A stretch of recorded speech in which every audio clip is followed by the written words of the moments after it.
Good morning, everybody. Welcome to another podcast on a bright and early Sunday morning. Our topic today is stress. Figured like it'd be a nice thing to discuss, seeing as everyone deals with it.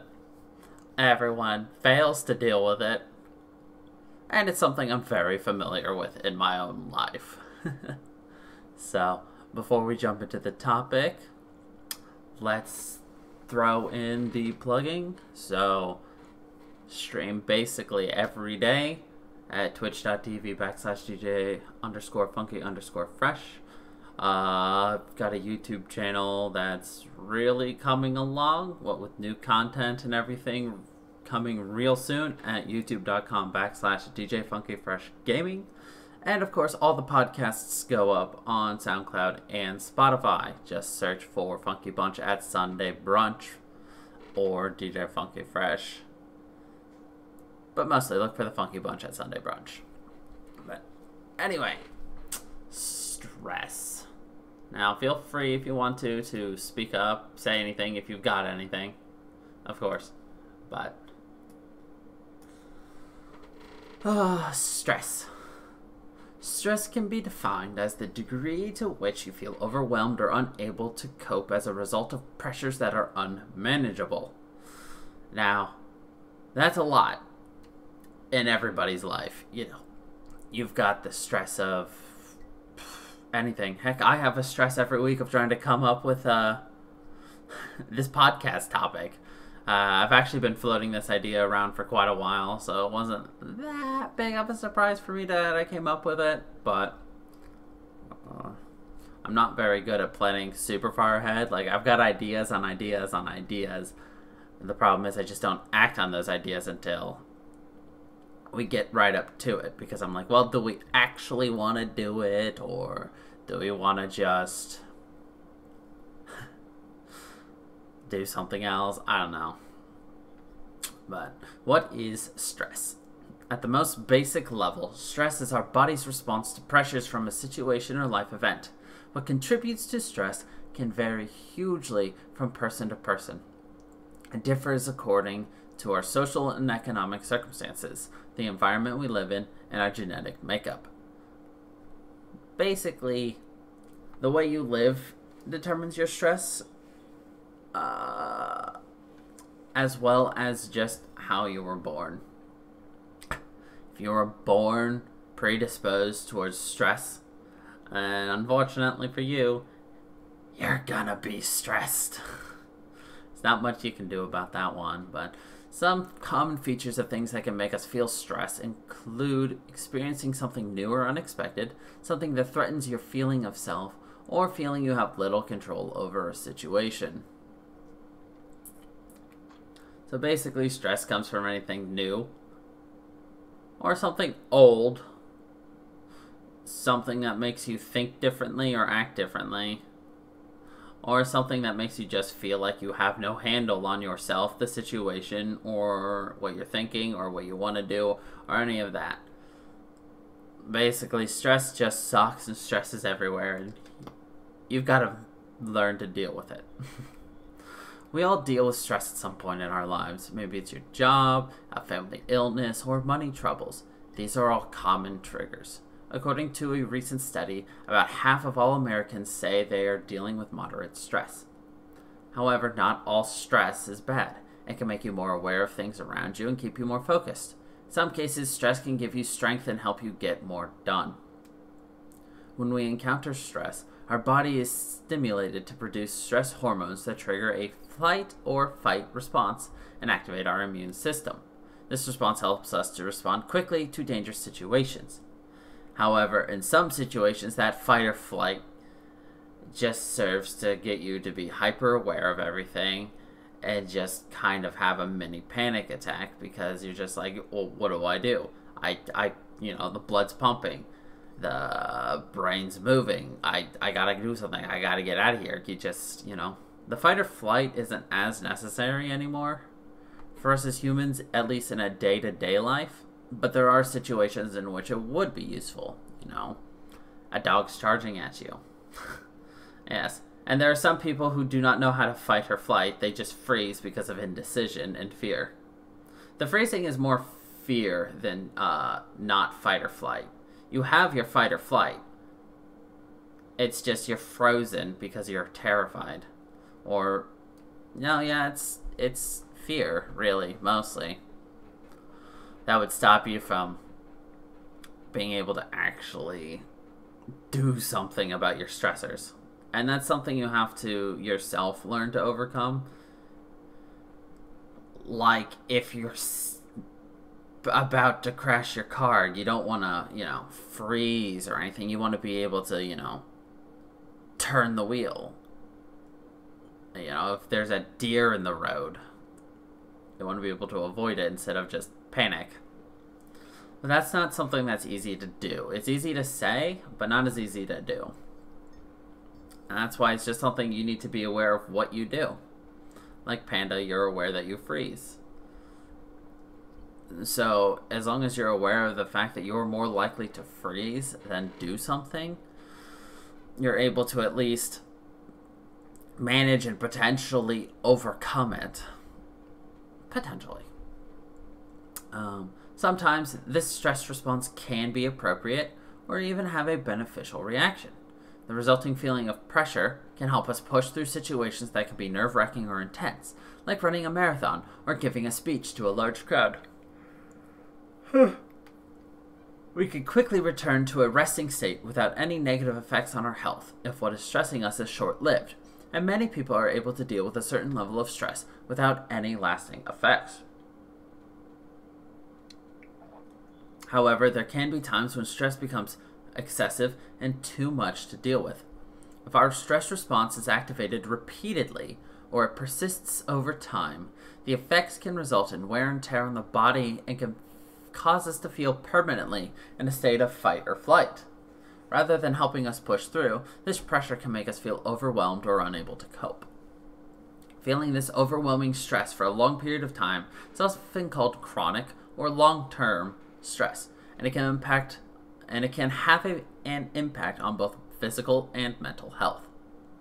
Stress is a response to a threat in a situation, whereas anxiety is a reaction to the stress. So what makes us feel stressed? Stress is different for everyone. What stresses you out may not even bother your best friend and vice versa. But many causes of stress can have a negative impact, which is also referred to as distress. Some examples of this include being bullied, working too hard, losing a job, marriage or relationship problems, a recent breakup or divorce, a death in the family, difficulty in school, family problems, a very busy schedule, or a recent move. Still, our bodies react to the same stressors. That's because the response is your body's way of dealing with tough or demanding situations. It causes hormonal, respiratory, cardiovascular, and nervous system changes. For example, stress can make your heart beat faster, make you breathe rapidly, sweat, and tense up. It can also give you a burst of energy, which is known as the fight or flight response. It's this chemical reaction that prepares your body for a physical reaction because it thinks it's under attack. This type of stress helped our human ancestors survive in nature. There's also a form of stress that is referred to as eustress or positive stress, and that's eustress as in EU stress. This type of stress has the following characteristics. It motivates and focuses energy. It is short-term. It is perceived as within our coping abilities. It feels exciting, and it improves performance. Some examples of situations that would create this eustress include receiving a promotion or raise at work, starting a new job, marriage, buying a home, having a kid, moving, taking a vacation, holiday seasons, retiring, or taking educational classes or learning a new hobby.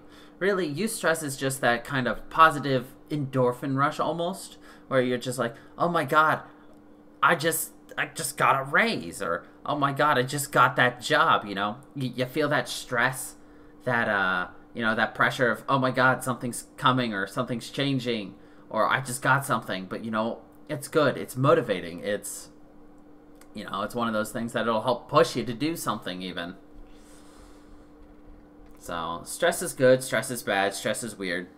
Your bodies are weird. Everything is weird. Life is weird. Anyway, some stress symptoms.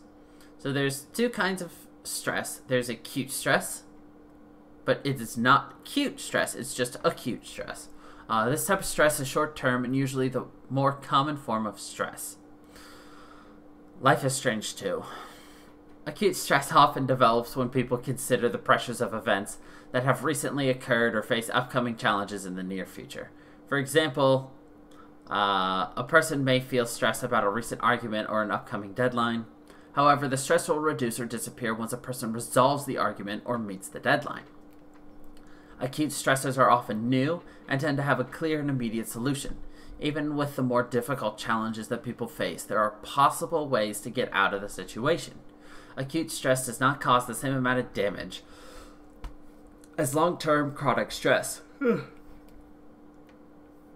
Excuse me. Short-term effects include tension, headaches, and an upset stomach, as well as a moderate amount of distress. However, repeated instances of acute stress over an extended period can become chronic and harmful. And chronic stress is the type of stress that develops over a long period and is more harmful to the body and mind. Ongoing poverty, a dysfunctional family, or an unhappy marriage are examples of situations that can cause chronic stress. It occurs when a person can see no way to avoid their stressors and stop seeking solutions. A traumatic experience early in life may also contribute to chronic stress.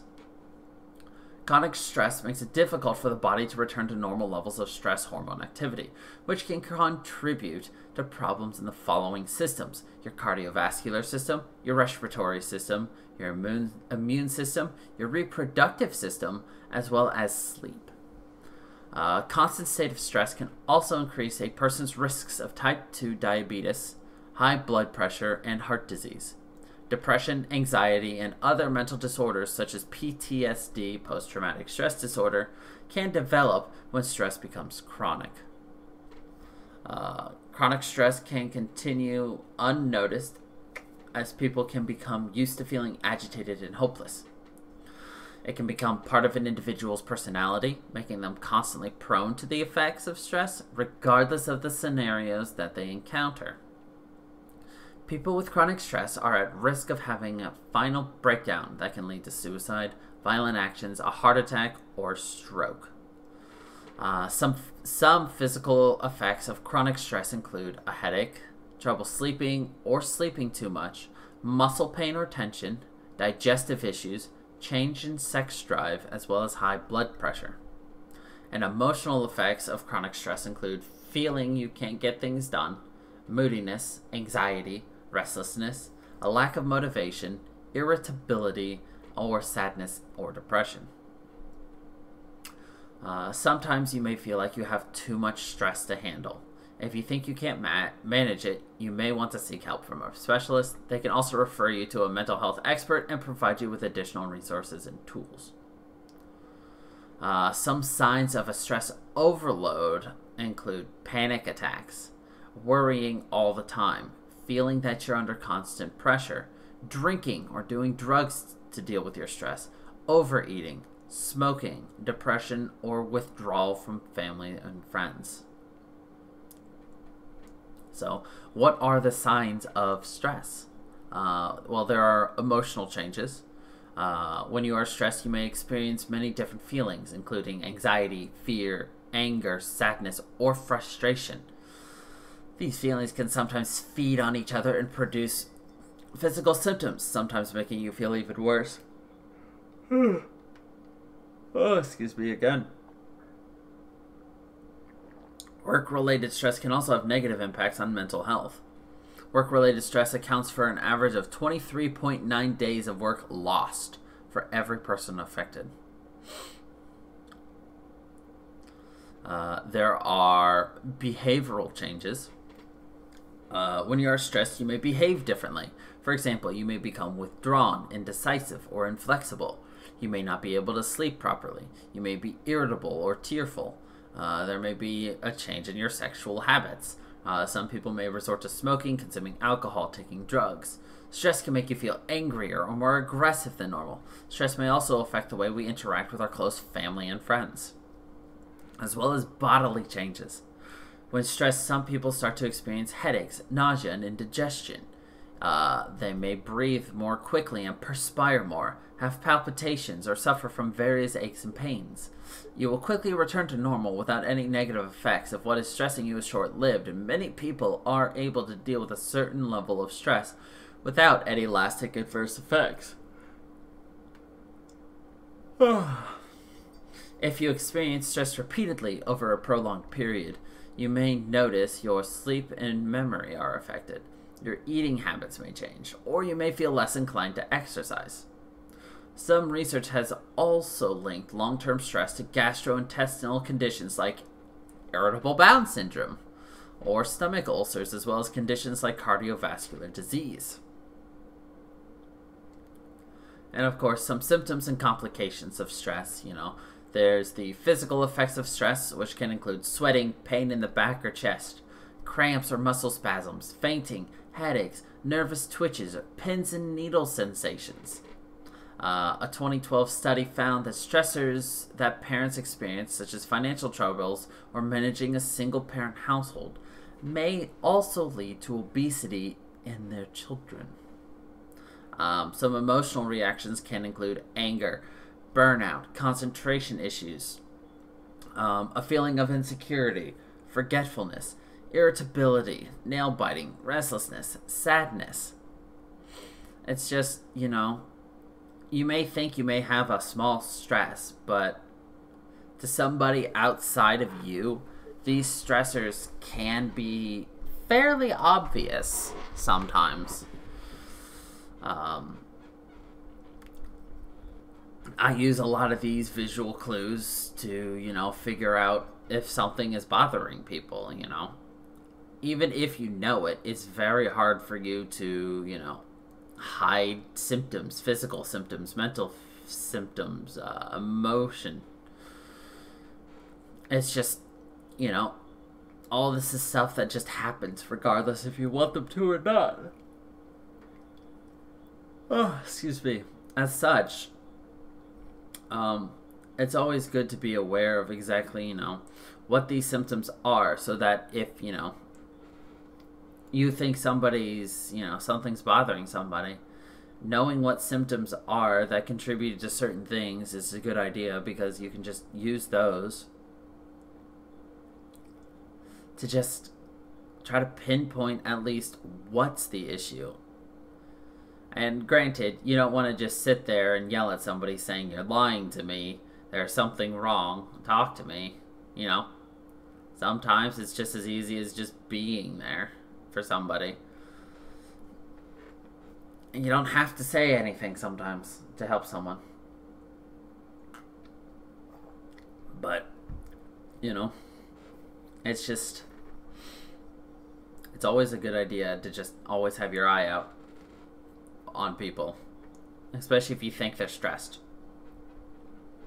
Some stress-associated behaviors include food cravings and eating too much or too little, sudden anger outbursts, drug and alcohol misuse, higher tobacco consumption, social withdrawal, frequent crying, and relationship problems. And if stress becomes chronic, it can lead to several complications, including anxiety, depression, heart disease, high blood pressure, lower immunity against diseases, muscular aches, PTSD, sleeping difficulties, stomach being upset, erectile dysfunction, and a loss of libido. Stress affects you in so many different ways than just, I feel pressure or I feel stress. It's just, there's so much out there that's affecting you, and then sometimes you just need to talk to somebody or just figure out what is the stress and figure out how you can do it. So who is affected by stress? All of us can probably recognize at least some of the feelings described above and may have felt stressed and overwhelmed at some time or another. Some people seem to be affected by stress more than others. For some people, getting out of the door on time each morning can be a very stressful experience, whereas others may be able to cope with a great deal of pressure. I don't know if I'm a good example of this, but I'm constantly under a great deal of pressure. And it's just gotten to the point where it's normal for me to be stressed. It's normal for me to be under this great amount of pressure. But even though I say I'm under stress, it doesn't feel like I'm stressed. Because there are still stressors that affect me even from beyond that.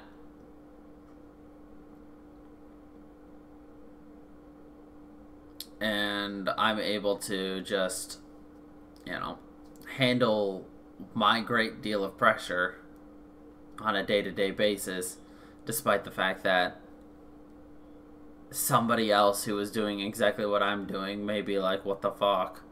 This guy should be in a ball on the floor just rocking back and forth from the amount of pressure he puts on himself. But that's just how I've always done things. Is it chronic stress? I don't feel all the things. I'm not experiencing all the symptoms. But is it still chronic stress? Probably. Some groups of people may be more likely to experience stressful life events and situations than others. For example, people living with high levels of debt or financial insecurity are more likely to experience stress related to money. People from minority ethnic groups or those who are LGBTQ+ may be more likely to experience stress due to prejudice or discrimination. And people with pre-existing or ongoing health problems may be more likely to experience stress related to their health, or stress due to stigma associated with their condition. So how can you help yourself?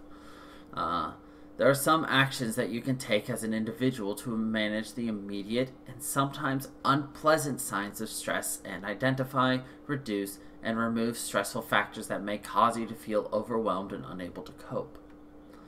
If you feel comfortable, talking to a friend or close colleague at work about your feelings can help you manage your stress. However, sometimes individual actions on their own are not enough to reduce long-term stress for everyone. We can often be affected by factors that are beyond our direct control. Communities, workplaces, societies, and governments all have a role to play in tackling these wider issues of stress, or causes of stress. So one way to help yourself is to realize when it is causing a problem and identify the cause. An important step in tackling stress is to realize when it is a problem for you and make a connection between the physical and emotional signs you are experiencing and the pressures you are faced with. It is important not to ignore physical warning signs such as tense muscles, feeling overtired, and experience headaches or migraines. Once you have recognized you are experiencing stress, try to identify the underlying causes. Sort the possible reasons for your stress into those with a practical solution, those that will get better anyway given time, and those you can't do anything about. Take control of your stress by taking these small steps towards the things that you can improve. Think about a plan to address the things that you can. This might involve giving yourself realistic expectations and prioritizing essential commitments. If you feel overwhelmed, ask people to help you with the tasks you have to do, and say no to things that you cannot take on. 2. Review your lifestyle. Are you taking on too much? Are there things you are doing which could be handed over to someone else? Can you do things in a more leisurely way? You may need to prioritize things you are trying to achieve and reorganize your life so that you are not trying to do everything at once. A third way to help yourself is to build supportive relationships. Finding close friends or family who can offer help and practical advice can support you in managing stress. Joining a club, enrolling on a course, or volunteering can all be good ways to expand your social networks and encourage you to do something different. equally, activities like volunteering can change your perspective, and helping others can have a beneficial impact on your mood. A fourth thing is to eat healthily. A healthy diet will reduce the risk of diet-related diseases. There is also a growing amount of evidence showing how food can affect our mood. Feelings of well-being can be protected by ensuring our diet provides adequate amounts of nutrients, including essential vitamins and minerals, as well as water. Eating healthy is also a good way to avoid the side effect of these stressors in which you start to overeat or even undereating. Try to get that healthy diet, that healthy food, the managing your meals so that you've got, you're eating the right amount of food every day at the right times. There's just a healthy diet does a whole lot for you that you just don't realize, other than it's like, well, I'm eating an apple. It's a healthy diet, right? Oh, wait, that's what I do. Whoops. A fifth thing to do is to be aware of your smoking and drinking. If possible, try to cut right down on smoking and drinking. They may seem to reduce tension, but in fact, they can make problems worse. Alcohol and caffeine can also increase feelings of anxiety. A sixth thing to do is exercise. Physical exercise can be an excellent initial approach to managing the effects of stress. Walking and other physical activities can provide a natural mood boost through the production of endorphins. Even a little bit of physical activity can make a difference. For example, walking the 15 to 20 minutes 3 times a week is a great start compared to just not doing anything. They say that caffeine, because caffeine is still a drug, it's still an addiction, and overloading on caffeine will cause financial issues because you have to buy a lot more. It's going to cause withdrawal issues because, well, if you decide you need to cut back on what you're drinking, you've got to deal with your caffeine headaches, and nobody likes dealing with caffeine headaches. I've overdrank Mountain Dew so many times to deal with stress. It's just, I've had so many caffeine headaches. It's ridiculous, and it hurts so much, so often. A seventh step is to just take time out. One of the ways you can reduce stress is just by taking time to relax and practicing your self-care, where you do positive things for yourself. Being able to strike a balance between responsibility to others and responsibility to yourself is vital in reducing your stress levels. Being able to just stop and take a break at any time, especially when you're recognizing the fact that you're stressed, is just instrumental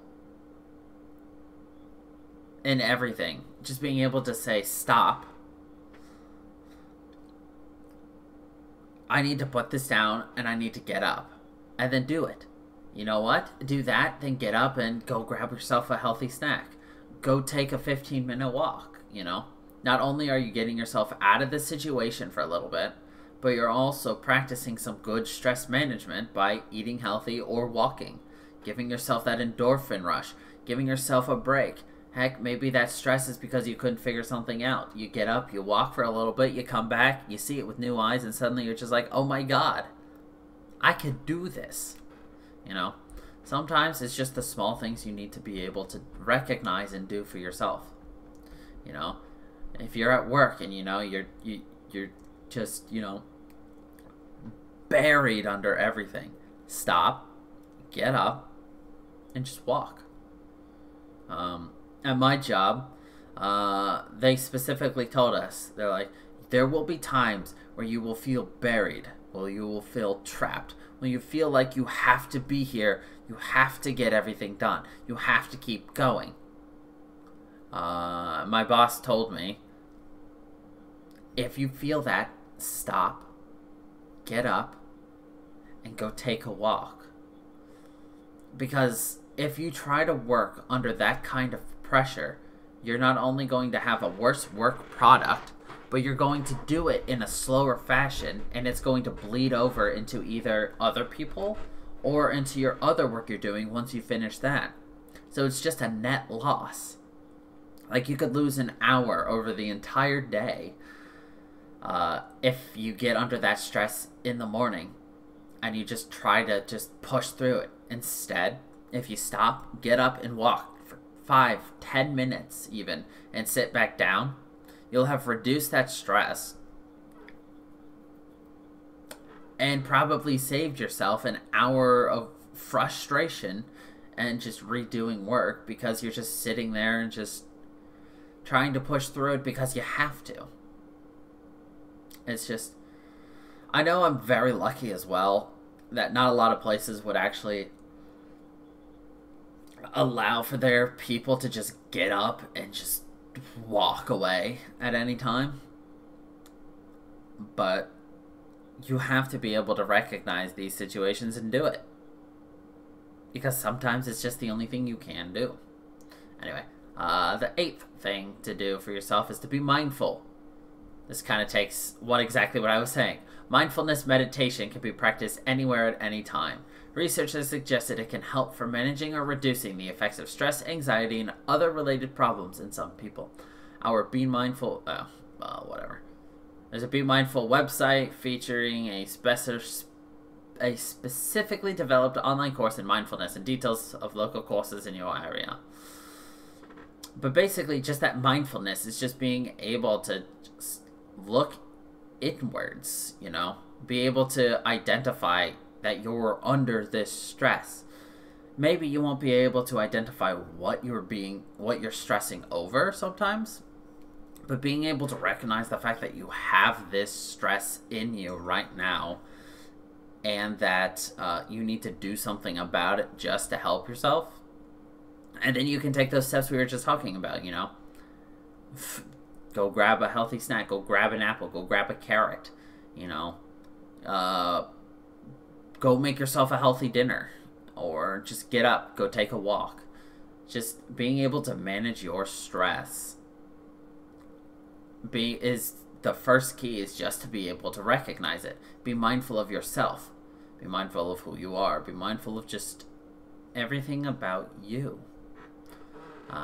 The 9th suggestion is to get some restful sleep. Sleep problems are common when you're experiencing stress. If you are having difficulty sleeping, you can try to reduce the amount of caffeine you consume and avoid too much screen time before bed. Yeah, that screen time thing doesn't happen. Writing down your to-do list for the next day can be useful in helping you prioritize, but also put the plans aside before bed. Reducing caffeine consumption and avoiding screen time before bed. I don't agree with the reducing screen time before bed, and I'll explain why after I talk about the caffeine. Reducing the caffeine intake at a certain point at night is definitely something that people should be aware of, is that caffeine is a killer when it comes to trying to sleep. But as for the screen time,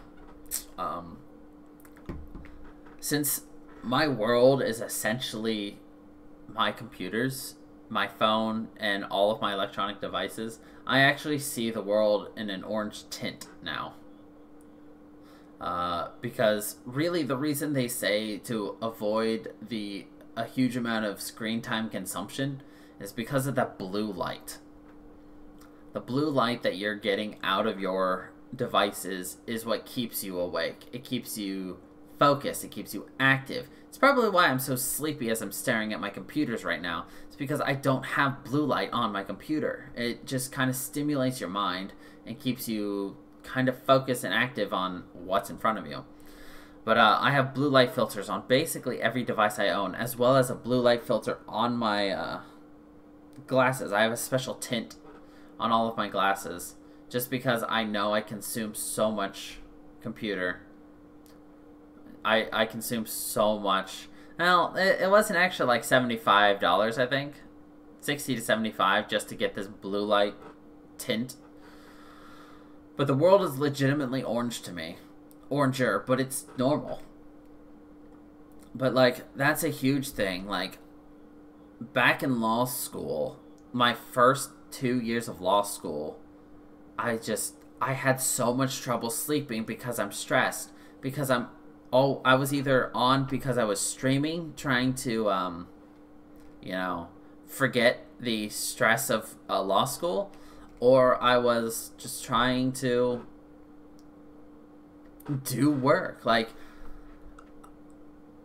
there were some times I was writing reports and papers at 4 o'clock in the morning, with class at 8. I used to be at the law school from about 7:30 in the morning until about 9:30 at night.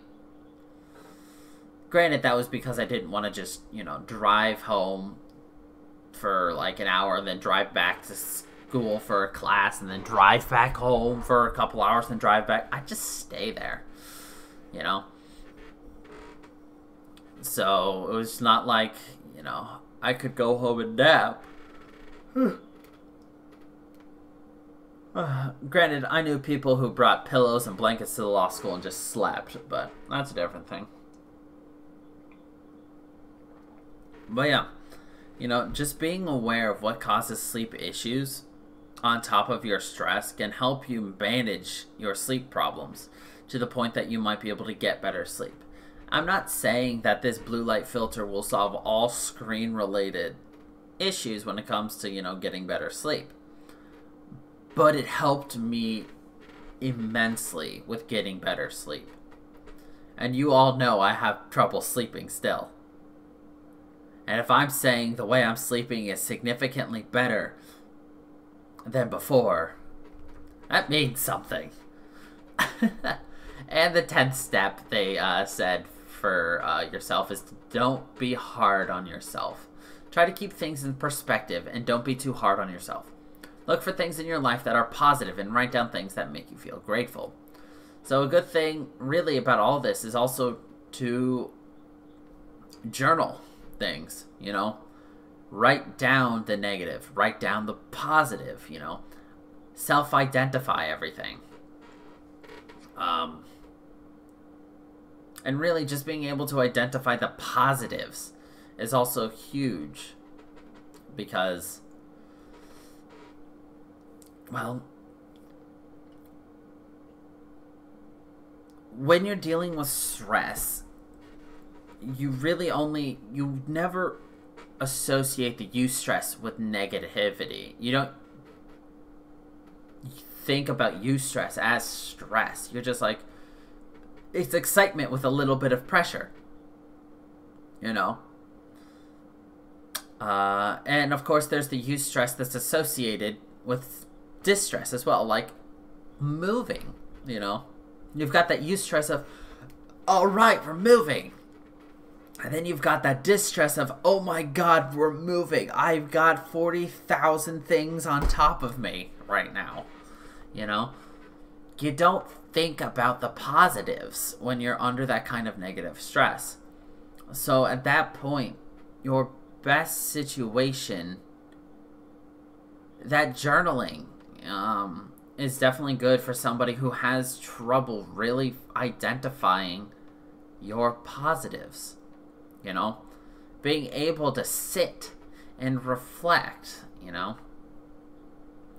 And sometimes, it doesn't even have to be like a full-on Dear Diary journal, There are guided journals out there that can, guide you to, what you should focus on, Look at, what were some of the negatives? What were some of the positive, What are your goals for today? What are your goals for tomorrow, Just being able to identify, to be able to look at just so many different aspects. It's really helpful for not only your mental health, but it's also good for managing your mental health. So, identifying your problems, handling your problems. Heck, even being able to recognize that you have a problem. Just being able to sit down and self-reflect. And when I said it doesn't have to be like a Dear Diary journal,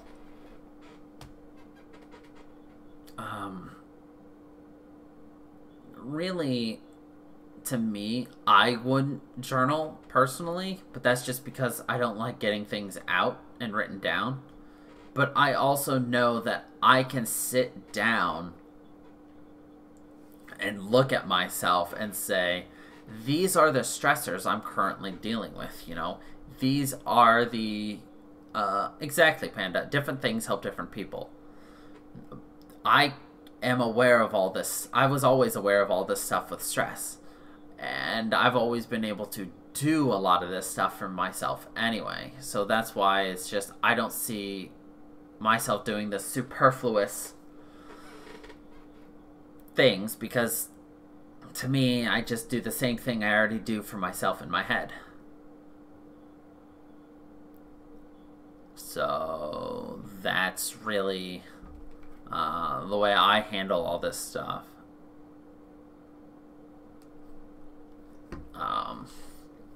So yeah. So those were the 10 ways I found that you can help yourself with stress. And of course, another article that I found had several suggestions for managing your stress, so we'll also go through those. So people may find that the following lifestyle measures can help them manage or prevent stress-induced feelings of being overwhelmed. A lot of this will also be the exact same, but, you know, it's always good to hear things multiple times. Like, I keep explaining things, and then it comes up in these articles. But exercise. A 2018 systematic review of animal studies found that exercise can reduce memory impairment in subjects with stress, although studies on humans are still necessary in order to confirm this. The reduction of intake of alcohol, drugs, and caffeine. These substances will not help prevent stress. And in fact, they can exacerbate it and make it worse. Worse. Nutrition. A healthful, balanced diet containing plenty of fruit and vegetables can help maintain the immune system at times of stress. A poor diet can lead to ill health and additional stress. Hello, Iviku. And yes, exercise is bae. Exercise is really good because it truly does wonders for your mental and physical health. Priority management. It may help to spend a little time just organizing a daily to-do list and focusing on urgent or time-sensitive tasks. People can then focus on what they have completed or accomplished for the day, rather than on the tasks that they have yet to complete. I know that Emotive has recently switched to really just trying to get a weekly to-do list, for example. And I know that she's told me that that has helped her not only just manage the amount of things she's had to do, but also she feels a lot more accomplished because, you know, you're just ticking off. It's like, all right, I've done everything I've needed to do, you know. And that's super helpful for people, you know, just being able to say, all right, I've got all of these things.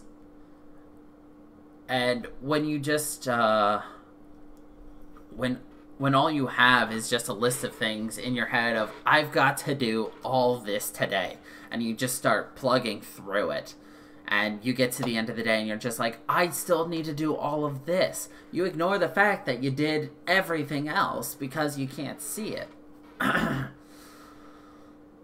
So, you know, getting this to-do list as well as journaling, you know. Get your to-do list in your journal, you know. Like when I was talking about the guided journals earlier, you know, I think some guided journals have you list out the things you need to do that day. And then, you know, in the evening, you can just write about what you've done. You're like, you know, today I accomplished, you know. Yeah, don't even phrase it that, oh, I managed to do this today. Say it as you did it, you know. I accomplished the following things of my to-do list. And then, you know, of things that you didn't manage to complete, but managed to get a good start on, you know, be like, I tackled, you know, this, and this, and was able to do this. Let's see. The next thing is time.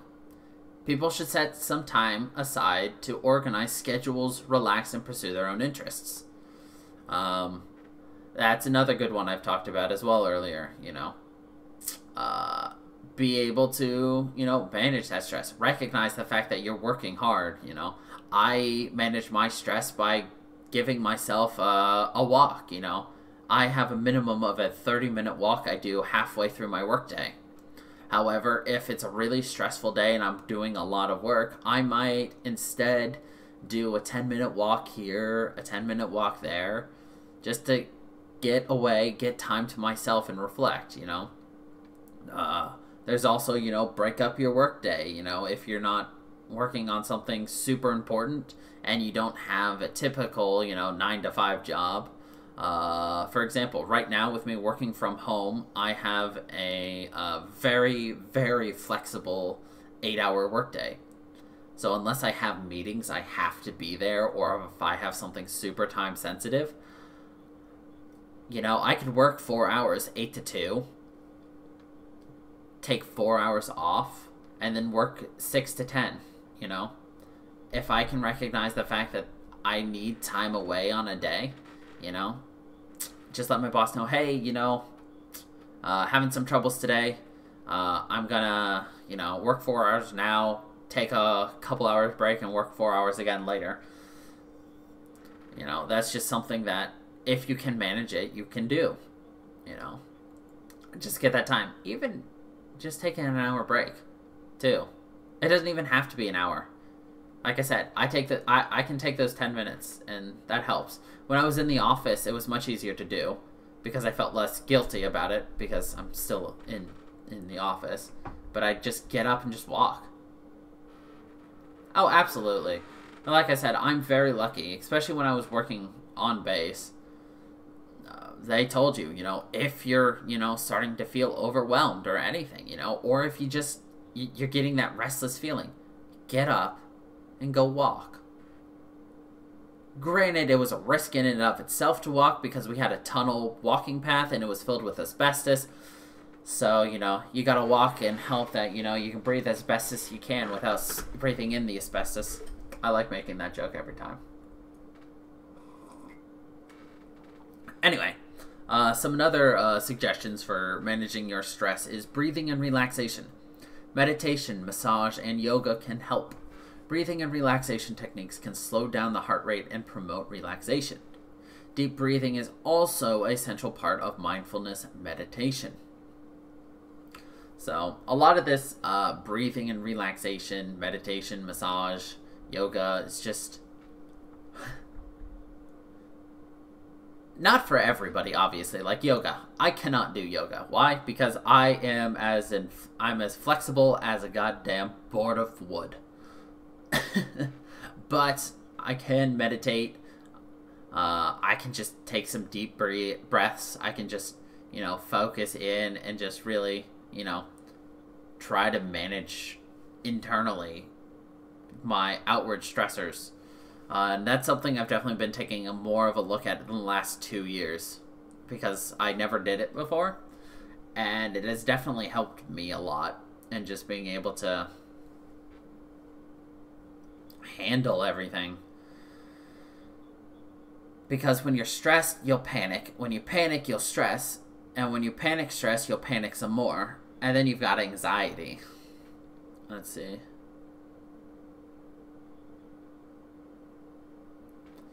Well, Panda, you said you tried to do yoga for your back, but it's super boring and you do not like doing it. You might benefit from doing yoga with somebody at that point. Nobody likes to do things alone. That's why you have exercise classes. You don't do an exercise class because you want to sweat with people.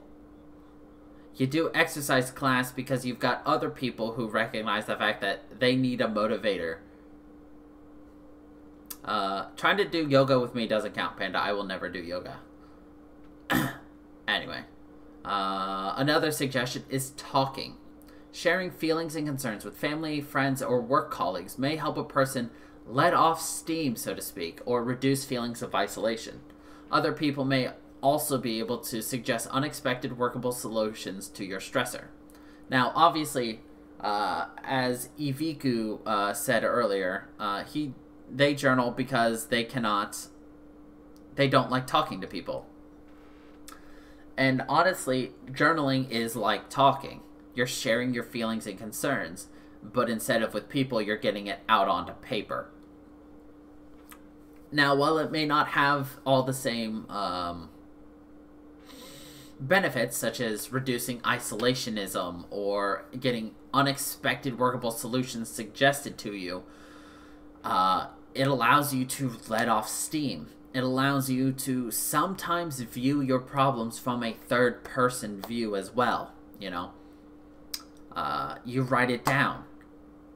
Maybe you get yourself in a habit of writing down these stressors and then looking at it a couple hours later and being able to be like, oh, you know, this is stressing me.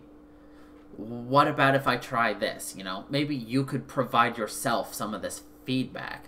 But a lot of the time, you know, just trying to finding somebody you can confide in, even if to be like, hey, you know, I'm having this problem, can you help me? You don't have to tell them you're stressed. You don't have to tell them you're, you know, suffering. You can just be like, hey, I've got this problem. Do you think you can help? Which you could do after journaling, you know. Recognize the fact that it's like, oh my God, you know, I've got this project due in a week and I'm freaking out about it and I don't know what to do, you know. You write that down, you come back a couple hours later, you look at it and you're like, oh, I'm really having trouble with this issue. Then you could think about it and you're like, oh, you know, I'm having trouble finding a topic, you know. Then you could always just be like, hey, you know, I'm having trouble finding this topic. You got any suggestions? I guess, Iviku, writing down your problems and then ripping up the page, that's also a solution. That's definitely there for the letting off your steam, you know. Get your problems down and then just tear that up. Some people tear it up because they don't want other people to see the problems. Some people tear it up because that's them taking control of their problems and destroying it, so to speak. Anyway, another suggestion for managing stress is acknowledging the signs. A person can be so anxious about the problem causing the stress that they do not notice the effects on their body. It's important to be mindful of any changes. Really, that's just being able to be mindful of yourself and acknowledging the fact that you're stressed. Noticing signs and symptoms is the first step to taking action. People who experience work stress due to long hours may need to take a step back. It may be time for them to review their working practices or talk to a supervisor about finding ways to reduce their load. Most people have an activity that helps them relax, such as reading a book, going for a walk, listening to music, or spending time with a friend, loved one, or pet. Joining a choir or a gym also helps some people relax. The American Psychiatric Association encourages people to develop networks of social support, for example, by talking to neighbors and others in the local community, or joining a club, charity, or religious organization. Now, this social support, they're not saying find people to talk to about your problems. They're saying find people to talk to so you don't feel alone. You know, it could just be someone you say hi to every morning. You know, it could be somebody you go pop into their stream and say, hey, how's it going, everybody? You know, just so that you're not feeling alone. That, you know, there are people out there. They don't have to be somebody out there that you talk to about anything. They could just be a friend. They could be an associate. You know, just making sure you don't have that feeling of just total isolation, that there's nobody around, you know. Those who often feel as though they don't have any time or energy for hobbies should try some enjoyable new activities that make them feel good. People can turn to their support network as well if they need these ideas. Like, it's like, hey, I'm looking for a new hobby. Got a suggestion? It's like, oh, yeah, you know, I've got this new, a book I'm reading. You might like it. Or, hey, there's this really cool movie out. You want to go watch it? Whatever. Being part of a group can reduce the risk of stress developing and provide support and practical help when challenging circumstances develop. People who find that stress is affecting their daily life should seek professional help. A doctor or psychiatric specialist can often help, for example, through stress management training. And of course, stress management techniques. Stress management can help by removing or changing the source of stress, altering how a person views a stressful event, lowering the effects that stress might have on the body, and learning alternative ways of coping. Stress management therapy pursues one or more of these approaches. People can develop their stress management techniques by using self-help books or online resources. Alternatively, they can attend a stress management course. Or, in our case, you can listen to somebody do a podcast on stress management, and then you can figure out what works for yourself. A counselor or psychotherapist can connect an individual who has stress with personal development courses or individual and group therapy sessions. If you continue to feel overwhelmed by stress, seeking professional help can support you in managing effectively. Do not be afraid to seek professional help if you feel that you are unable to manage things on your own. Many people feel reluctant to seek help as they feel it is an admission of failure. This is not the case. It is important to get help as soon as possible so that you can begin to feel better. The first person to approach is obviously a family doctor because they can advise treatment or be able to refer you to a local professional. Cognitive behavioral therapy, CBT, has been shown to be helpful in reducing stress by changing the ways we think about stressful situations. This might include focusing on more positive aspects of a situation and reassessing what their likely impact might be. I actually use that a lot when people talk to me about their stress. I try to, tune in on the positives as opposed to doing much else, because really a lot, in my opinion, for overcoming your stress is being able to motivate yourself. And the best way to motivate yourself is to see the positive impact that you have had on those around you as well as on yourself. Other psychosocial interventions that can be helpful include brief interpersonal counseling, which can give people the opportunity to discuss what causes them to feel stress and develop coping strategies, and mindfulness-based approaches. So the National Institute for Mental Health had 5 things that they think you should know about stress. Everyone feels stress from time to time, but what is stress? How does it affect your overall health? And what can you do to manage your stress? Stress is how the body and brain respond to any demand. Any type of challenge, such as performance at work or school, a significant life change, or traumatic event can be stressful. Stress can affect your health. It is important to pay attention to how you deal with minor and major stressors so that you know when to seek help. Here are the 5 things that they believe that you should know. Stress affects everyone. Everyone experiences stress from time to time. There are different types of stress, all of which carry physical, mental, and emotional health risks. A stressor may be a one-time or short-term occurrence, or it can happen repeatedly over a long period of time. Some people may cope with stress more effectively and recover from stressful events more quickly than others.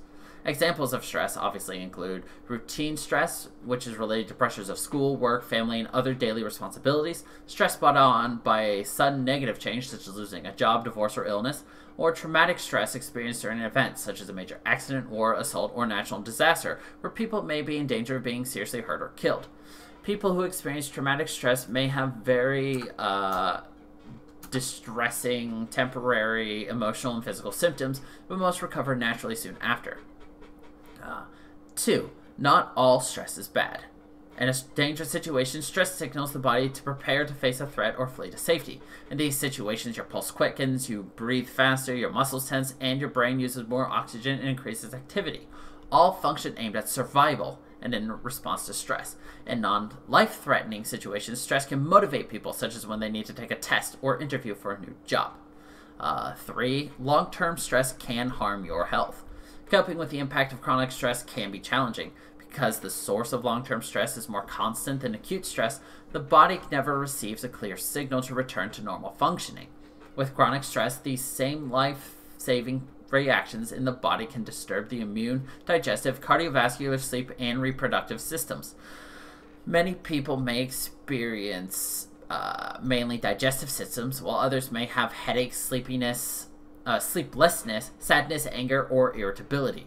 Over time, continued strain on your body from stress may contribute to serious health problems such as heart disease, high blood pressure, diabetes, and other illnesses, including mental disorders such as depression or anxiety.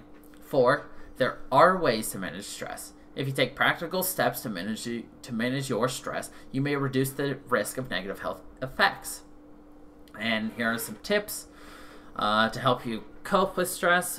Be observant. Recognize the signs of your body's response to stress, such as difficulty sleeping, increased alcohol and other substance use, being easily angered, feeling depressed, and having low energy. Talk to your healthcare provider or health professional. Don't wait for your health provider to ask about your stress. Start the conversation and get proper health care for existing or new health problems. Effective treatment can help if your stress is affecting your relationships or ability to work.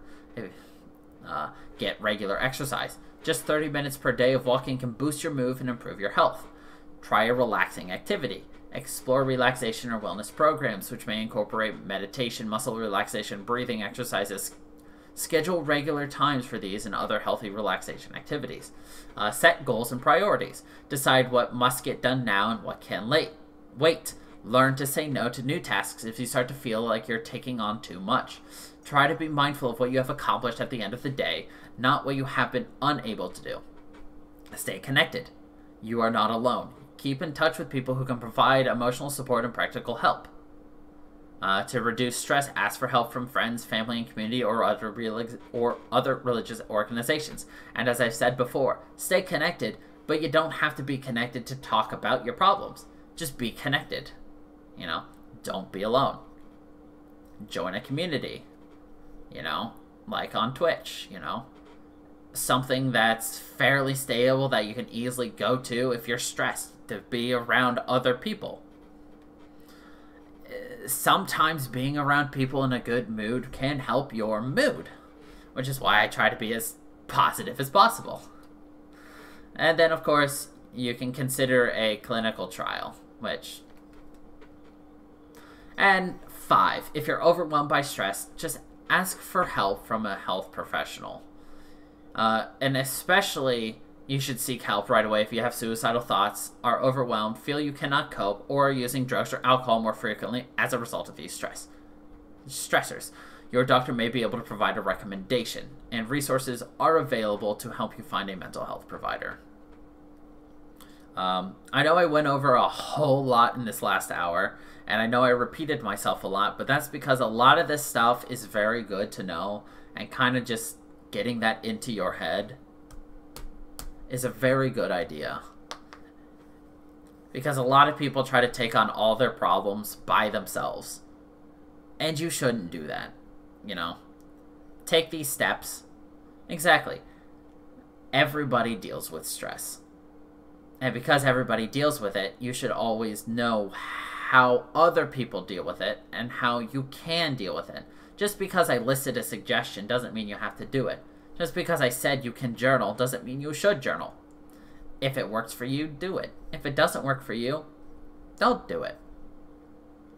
It's just one of those. Take the time to figure out what is for you. And really, that's it, And like I've said before, for some of you who know, some of you who don't, I am a psychologist by degree only. And I'm here if anybody ever needs just a confidant to talk at, or to get suggestions from.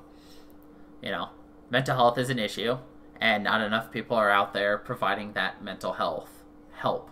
And not a lot of people are willing to go get it because of the stigma associated with it.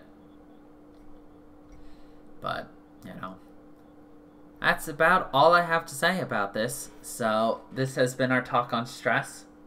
If anybody has any suggestions for any future podcasts, you can leave it in a comment on the YouTube video. You can leave it on a comment on the Discord, specifically under the podcast suggestions. For those of you who need the links to it, there are links to the Discord on the YouTube videos. There's a link to the Discord on Twitch. And if you're obviously on SoundCloud or Spotify,